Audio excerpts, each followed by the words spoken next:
So अब हामी 5औं नम्बरको स्टेपमा जाम साथीहरु।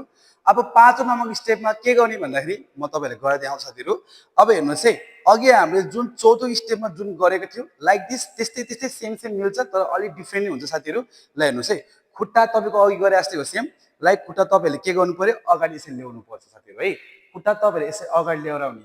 मैले अघि तपाईलाई अघि सिकाएको थिएँ नि, कम्मर तपाईको टक्क सिधा हुनु पर्ने हो साथीहरु है। अब हेर्नुस्, यसलाई तपाईले काउन्टिङमा सुरुमा सिक्नु पर्ने हुन्छ। जस्तै कि काउन्टिङ कस्तो हुन्छ भने 1 2 3 4 यसरी काउन्टिङ हुन्छ साथीहरु। र यो खुट्टालाई तपाईले के गर्नु पर्यो, यो खुट्टा तपाईको अगाडि ल्याइसकेपछि यो खुट्टा पछि तपाईको पछाडी खुट्टाको पनि टर्न आउँछ साथीहरु। पाले पाले तपाईहरुले खुट्टालाई क्रस गर्दै अगाडि जानु पर्ने भयो साथीहरु। Like this 1 2 3 4 5 6 7 8। सो साथीहरु, अब तपाईले खुट्टाको स्टेप यसरी गरिसकेपछि तपाईले खुट्टा सँगसँगै तपाईले कम्मर पनि हाल्नु पर्ने हुन्छ साथीहरु। कम्मर तपाईले दुई चोटी हाल्नु पर्ने हुन्छ। Like this 1 2।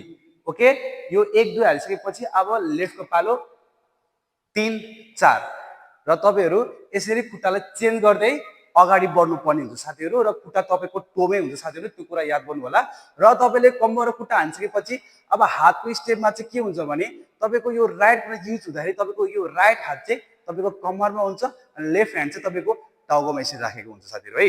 अनि यदि तपाईको लेफ्ट खुट्टा युज भएको बेलामा चाहिँ तपाईको लेफ्ट हात चाहिँ कम्मरमा हुन्छ, तपाईको राइट हात चाहिँ टाउकोमा हुन्छ। लाइक दिस हामी गर्छौं बिस्तारै। अब हेर्नुस् है, 5 6 7 गो।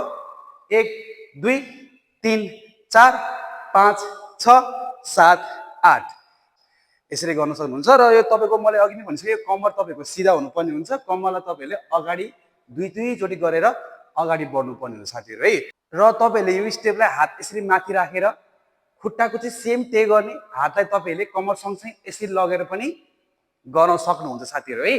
र यो स्टेप तपाईहरुको 5औं नम्बरमा रहेको थियो साथीहरु है।